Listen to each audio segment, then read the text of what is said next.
Bismillahirrahmanirrahim. Assalamualaikum warahmatullahi wabarakatuh. Perkenalkan, nama saya Nurul Fajar. Dengan nomor NIM 092023090255. Pada video kali ini saya akan membahas atau menjelaskan atau lebih tepatnya mempresentasikan mengenai materi konvergensi teknologi informasi dan komunikasi di Indonesia, yang mana materi ini membahas bagaimana telekomunikasi, penyiaran, internet, dan teknologi informasi yang dulu terpisah sekarang semakin menyatu dalam satu ekosistem digital. Pada pembahasan ini fokus utamanya yaitu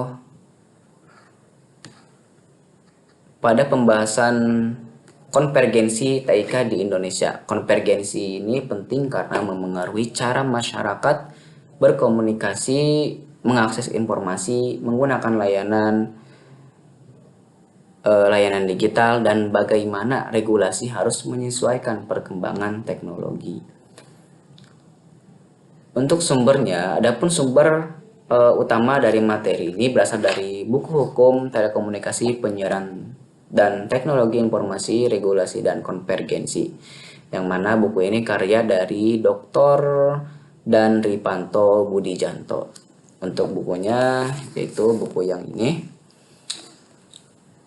Selain itu digunakan juga data-data pendukung lainnya. Untuk alur pembahasannya di sini terdiri dari perkembangan TIK, pengertian konvergensi, ruang lingkup konvergensi, globalisasi, serta dampak terhadap regulasi Indonesia. Intinya, teknologi digital membuat batas antara telekomunikasi, penyiaran, dan teknologi informasi menjadi kabur. Kemudian, perkembangan TIK bergerak dari sistem analog menuju digital. Dulu, telepon, radio, dan televisi berjalan terpisah. Sekarang karena semua informasi bisa diubah menjadi data digital, suara, gambar, video, transaksi, dan aplikasi dapat berjalan melalui jaringan yang sama.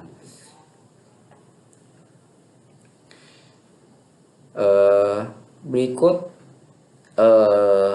data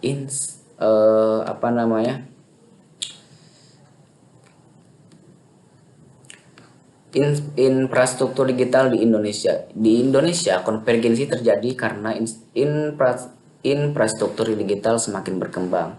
Koneksi seluler, broadband, internet, fiber optik, BTS, dan satelit menjadi dasar utama agar masyarakat dapat mengakses berbagai layanan digital.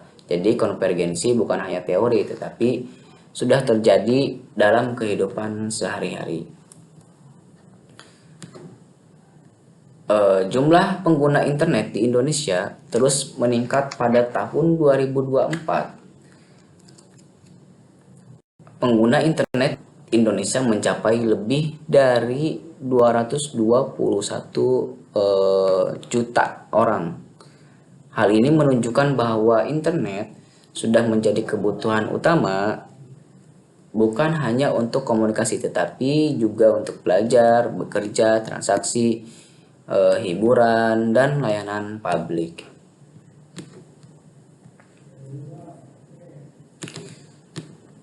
Perubahan pola layanan dulu, setiap layanan membutuhkan perangkat berbeda. Telepon untuk berbicara, televisi untuk menonton, koran untuk membaca berita, dan bank untuk transaksi. Sekarang semua ini itu bisa dilakukan melalui smartphone. Inilah contoh nyata dari konvergensi TIK. Apa sih konvergensi TIK? Nah, kita bahas di slide 8. Pengertian konvergensi TIK. Konvergensi TIK adalah proses menyatunya telekomunikasi, penyiaran, dan teknologi informasi melalui digitalisasi dan jaringan internet. Contohnya, smartphone dapat digunakan untuk menelpon, menonton video, membaca berita, mengakses bank digital, dan mengikuti rapat online. Adapun faktor-faktor yang menjadi pendorong konvergensi yaitu didorong oleh beberapa faktor utama. Yang pertama yaitu digitalisasi,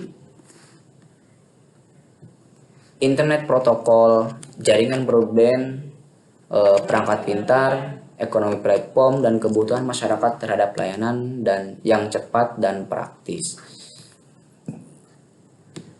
Semua faktor ini membuat layanan digital semakin mudah digunakan dalam satu perangkat.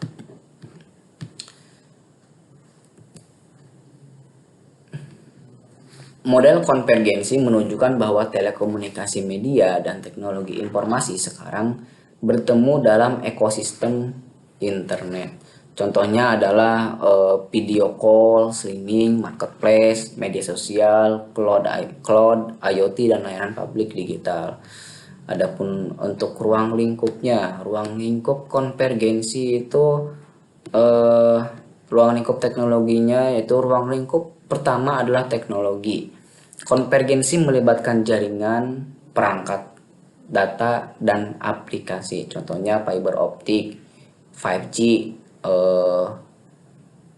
4G, 5G, Wi-Fi, smartphone, laptop, cloud, dan aplikasi digital. Semua komponen ini saling terhubung untuk menghasilkan layanan digital. Ruang lingkup layanan dan konten. Konvergensi juga terjadi pada layanan dan konten. Telepon berubah menjadi video call, TV berubah menjadi streaming, berita berpindah ke portal online dan media sosial, transaksi berubah menjadi e-commerce dan dompet digital, sedangkan pendidikan berkembang menjadi kelas online. Ruang lingkup konvergensi industri dan pasar. Konvergensi mengubah persaingan industri, yaitu operator telekomunikasi tidak hanya menyediakan jaringan tetapi juga masuk layanan digital, lembaga penyiaran masuk ke platform online, sedangkan platform digital menguasai distribusi konten, iklan, dan data pengguna. Ruang lingkup konvergensi pada hukum dan regulasi. Dalam aspek hukum, konvergensi ini menimbulkan tantangan karena layanan digital yang sering masuk ke banyak bidang sekaligus.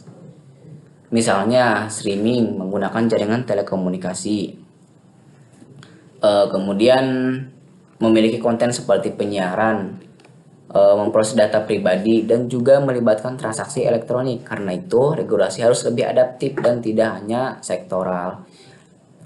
Kemudian globalisasi dan konvergensi.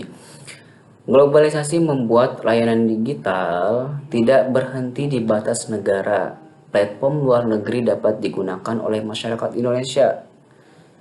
Data, konten, pembayaran, dan iklan juga dapat bergerak lintas negara.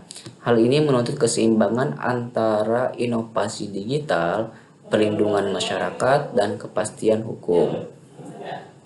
Kemudian, peluang konvergensi ini memberikan banyak peluang bagi Indonesia.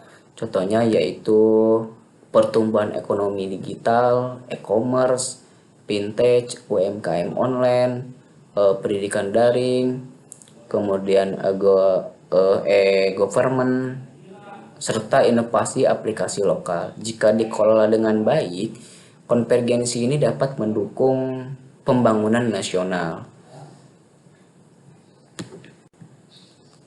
Adapun tantangan konvergensi, di sisi lain konvergensi juga memiliki tantangan.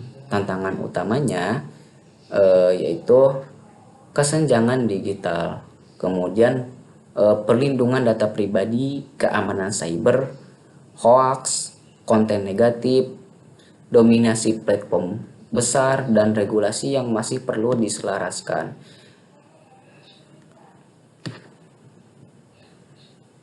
Studi kasus streaming dan OTT. Contoh sederhana konvergensi adalah layanan streaming dan OTT. Layanan ini menggunakan jaringan internet, menyediakan konten audiovisual, memproses data pengguna, menggunakan sistem pembayaran, dan berhubungan dengan aturan hak cipta. Jadi, satu layanan digital bisa melibatkan banyak aspek hukum dan teknologi sekaligus.